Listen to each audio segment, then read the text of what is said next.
The Chicago Bears just went toe-to-toe with the Super Bowl favorite and walked out of that overtime loss looking more dangerous than some teams that are still alive. That is the part nobody outside Chicago is ready to admit yet. This was not a cute underdog story, not a lucky stretch of one-score wins. This was a team with Caleb Williams trading blows with Matthew Stafford on the biggest stage this franchise has seen in years, in a game that swung on a handful of snaps instead of clear talent gaps. It hurt like crazy in the moment, but the scary truth for the rest of the NFC is simple. The team that lost might have sent the loudest message of the weekend. Think about where this group just came from. A few months back, people were calling the Bears frauds, saying the 11-win record, the division title, the first playoff win in 15 years would vanish the moment they saw a real contender. Instead, they dragged the Rams into overtime, held that high-powered offense to 17 points in regulation, and showed they could live in the same air as teams everyone pencils in like the Seahawks and the Niners. While the outside world argued about whether Drake May would have been the better pick, Caleb Williams was out there throwing game-saving lasers, dragging his team back from double-digit holes, and stacking the kind of highlights you usually only see from names like Lamar Jackson, Patrick Mahomes, and Josh Allen. This was supposed to be the year the Bears learned how to compete. Instead, it turned into the year the league quietly realized this version of Chicago is built to stay in the fight with anyone. That does not happen by accident.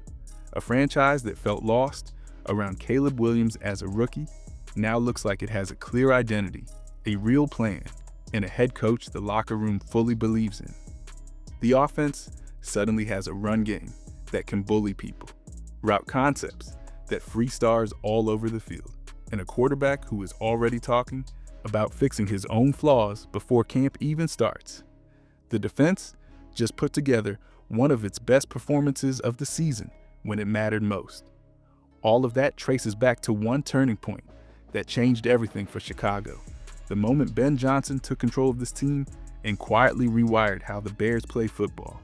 And that is where the real story starts. But before we get into that, hit that like and subscribe button for more Bears and all the NFL content. Let's aim for 500 likes on this video. Ben Johnson walked into Chicago with the label of bright young offensive mind. But what nobody expected was how fast he would change the way this team thinks about every snap. In Detroit, he had already turned Jared Goff into a steady threat again and built an attack that could run through anyone. But in Chicago, he did something even bigger. He gave a broken offense a clear personality. Instead of chasing random ideas week to week, he set a simple standard in the building: smart, aggression, heavy attention to detail, and an identity built on winning at the line of scrimmage before the ball even leaves Caleb Williams' hand. That shift sounds small from the outside, but inside the locker room, it felt like someone finally turned the lights on. His fingerprints are all over the way this offense now moves. Look at the front five and you see it right away, with Darnell Wright locking down the edge, Jonah Jackson and Drew Dahlman anchoring the interior, and Joe Thuney sliding wherever the group needs him without the unit falling apart when injuries hit. Johnson is the one who kept hammering the message that the Bears had to run the ball better, then backed it up with calls that let DeAndre Swift slice outside and Kyle Monangai punish defenses inside, mixing extra linemen, motion, and play action so defenses could never sit on one look. Even when they were down to backup tackles and surprise guards, like Jordan McFadden, the structure stayed firm because the teaching behind it was clear. Everyone knows their job, and there are no wasted snaps. The quiet power move was how he tied all of that into the bigger plan with general manager Ryan Poles and the rest of the staff. Instead of just asking for more stars, he pushed for the right fits. Linemen who enjoy dirty work, receivers like DJ Moore, Rome Odunze, and Luther Burden who can win in different parts of the field, backs who match his zone and gap runs, and coaches like Eric Bieniemy who demand real standards in the room. Yes, his aggressive calls on fourth down are going to stay under the microscope, and he will have to pick his spots better in big games. But that attacking mindset is also why players believe they can beat anyone. Now the real question becomes how far he can push Caleb Williams inside this system, and what happens when a quarterback with that kind of talent fully syncs up with a coach who refuses to settle for anything less than complete control of a game. The Chicago Bears just watched Caleb Williams throw the last interception of their season and somehow walk out looking more like the long-term answer than the problem. That sounds backwards until you look at everything he has carried already. 2 years ago, he stepped into a situation with a rotating coaching staff, an offensive line that could not stay healthy, and constant noise about whether his personality even fit the league, and still found ways to flash the same backyard magic that once broke college defenses. This year, the picture finally slowed down for him, and you could see it in the little things. The way he controlled protections, changed plays at the line, and kept his cool when the whole city felt like it was breathing on his neck in those late game drives. The numbers show how far he has already come, even if he refuses to hide behind them. He cut his sacks way down, turned a painful pressure to sack rate into something close to normal, and put up 27 passing touchdowns to only 7 interceptions with almost 4,000 yards through the air, while leading one of the most explosive passing attacks in football. But the real shift was in who he trusted himself to be. Instead of trying to live on highlight plays every snap, he started taking the easy throws when they were there, dropping deep shots to DJ Moore and Rome Odunze when the coverage finally cracked, and then picking his spots to pull off something only he can pull off. That wild 4th down heave to Cole Kmet against the Rams is the perfect example. You could feel the difference from last season to now, from chasing survival to actually running the offense. And that is what turns raw talent into a real franchise quarterback. The part that makes all of this even more dangerous for the rest of the league is that Caleb Williams is the one talking out loud about what still bothers him on tape. Right after the divisional loss, he pointed straight at his footwork, his ball placement, his timing with his wideouts, and said those are the things he has to clean up before next season even starts. He knows the missed throws underneath, the late balls against zone, the trust throw to DJ Moore in overtime that did not connect. All of that has to tighten if he wants to sit in the same tier as Lamar Jackson, Patrick Mahomes, and Josh Allen in the long run. The good news for Chicago is that he will not be chasing that jump alone, because the front office has already started to build a full machine around him, from the protection in front to the backs and pass catches behind him. And that is where the next part of this story takes over. You can tell how serious the Chicago Bears are about Caleb Williams' future just by looking at the players standing around him in the huddle. This is not a quarterback dropped into chaos and told to save the day. This is a quarterback handed a real support system that gets stronger every month. Instead of patchwork lineups and bargain pieces, he now walks up to the line of scrimmage, knowing he has real muscle in front, real juice behind, and real fire outside. The scary part is that this whole group is still young enough that you are not seeing the final version yet. You are just watching the early build of something that can carry deep playoff runs. Up front, the transformation is obvious. Darnell Wright has grown into the kind of right tackle who quietly erases pass rushers, playing through pain and still holding his edge, while contract talks wait in the background. Inside, veterans like Jonah Jackson, Drew Dahlman, and Joe Thuney give the pocket a solid core, even when injuries force them to shuffle spots and ask new faces like Jordan McFadden to step in without warning. That foundation lets DeAndre Swift do what he does best, pressing the line and snapping into open space, while Kyle Monangai, a late-round rookie, slams through lanes and turns small creases into drive-changing runs. When your run game keeps defenses honest like that, every play-action fake Caleb Williams sells becomes a real problem for the guys on the other side.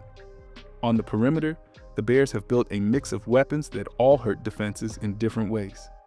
DJ Moore wins like a true number one, beating tight coverage and turning contested throws into momentum swings, while Rome Odunze, even fighting they threw a foot issue in his rookie year, shows the size and body control of a future star who just needs a healthy offseason and sharper chemistry with his quarterback. Add in another rookie in Luther Burden who can chew up yards after the catch, and Caden Loveland working the middle, and you can see why this offense led the league in explosive plays. The interesting part now is how that firepower meshes with the defense that just proved it can hold a high-powered Rams attack to 17 points in regulation. Because if both sides ever peak on the same night, the conversation around Chicago changes fast. What nobody saw coming this year was the Chicago Bears winning games with a defense that chased the ball like its life depended on every snap. All season long, people talked about Caleb Williams and the offense, while quietly, this unit kept ripping the ball out, jumping routes, and stacking takeaway after takeaway until they finished at the very top of the league in that category. This was not smoke and mirrors or lucky bounces. It was a group that learned how to attack instead of react. You could feel that shift on the biggest stage when they kept the Rams stuck at 17 before overtime even started, flying around with the confidence of a group that finally trusts its own style. Up front, the picture is still a mix of strength and unfinished work. Montez Sweat is the one true edge rusher offenses worry about right now, giving steady pressure and double-digit sacks while the coaches search for a partner who can tilt the pocket with him. Young pieces like Austin Booker flash in spots. Gervon Dexter brings power from the interior, and veteran Grady Jarrett battles inside, even if he no longer dominates, like his prime in Atlanta. Behind them, Tremaine Edmonds and T.J. Edwards form a linebacker duo that looks like a real problem when both are healthy, closing space, filling lanes, and cleaning up mistakes.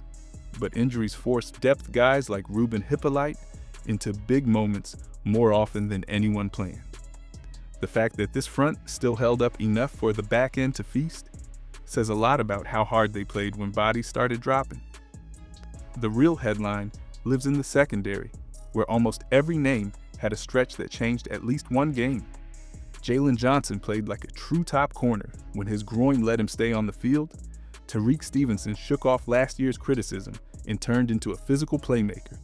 Kevin Byard led the league with 7 interceptions while setting the tone as a veteran leader, and C.J. Gardner-Johnson brought the exact swagger this room needed. That group did not just benefit from lucky tips, they consistently jumped passing lanes and finished chances, which is why leading the league in takeaways never felt like a fluke inside the building.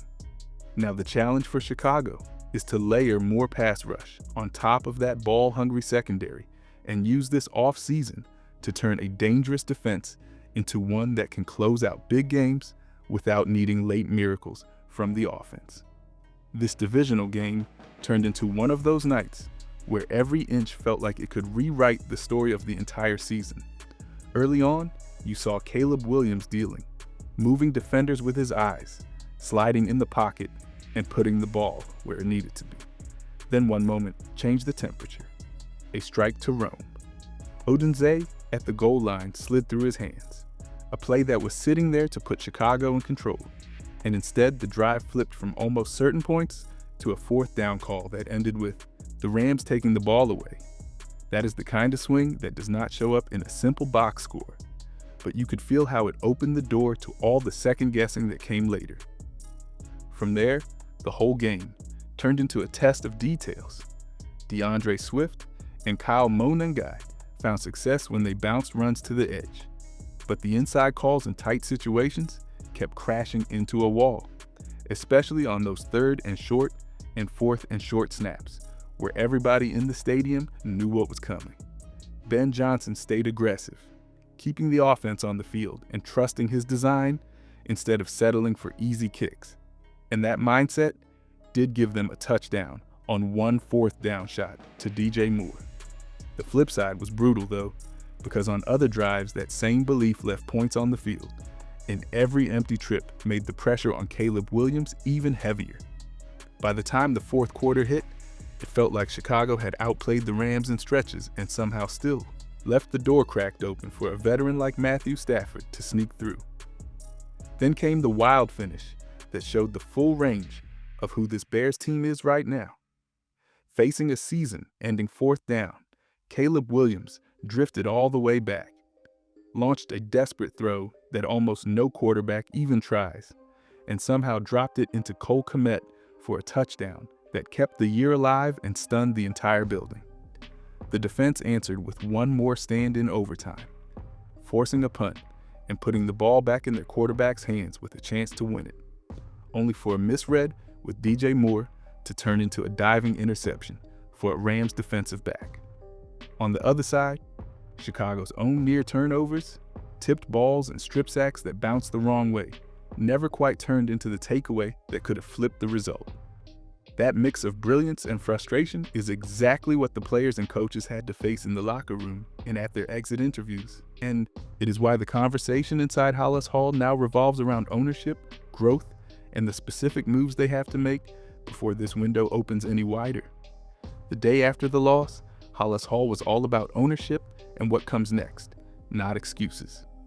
Caleb Williams called out his own accuracy and timing, and vets like Kevin Byard, Tremaine Edmonds, C.J. Gardner-Johnson, and Darnell Wright talked about making sure this year is a starting point, not a one-time run with Ben Johnson. At the same time, the front office has big decisions on extensions and roster balance with players like Darnell Wright, Kevin Byard, Jaquan Brisker, DeAndre Swift, and Kyle Monangai, while replacing Eric Bieniemy on the staff and handling more coaching movement. The belief in this core is strong, but how they handle these choices in a division still chasing them with the Packers, Lions, and Vikings will decide how long the window around Caleb Williams and Ben Johnson really stays open. The Chicago Bears just proved this is not a cute hot streak, but the start of a real run, taking the NFC North, going toe-to-toe with a Rams team that could reach the Super Bowl, and doing it with Caleb Williams, Ben Johnson, and a young core that is only beginning. While Green Bay sorts out life around Jordan Love, Detroit reshuffles play callers, and Minnesota bets on J.J. McCarthy, Chicago already has alignment from the top down and a locker room that now expects deep playoff pushes, not just playoff berths. Inside the building, they believe the franchise is in great hands because the head coach will not let standards slip, the quarterback owns his flaws and works on them, and veterans want to stay and build instead of bail. Add a few key defensive pieces, lock in the right players on offense, clean up the details, and this season will be remembered as the moment the league realized the Bears finally built something built to last.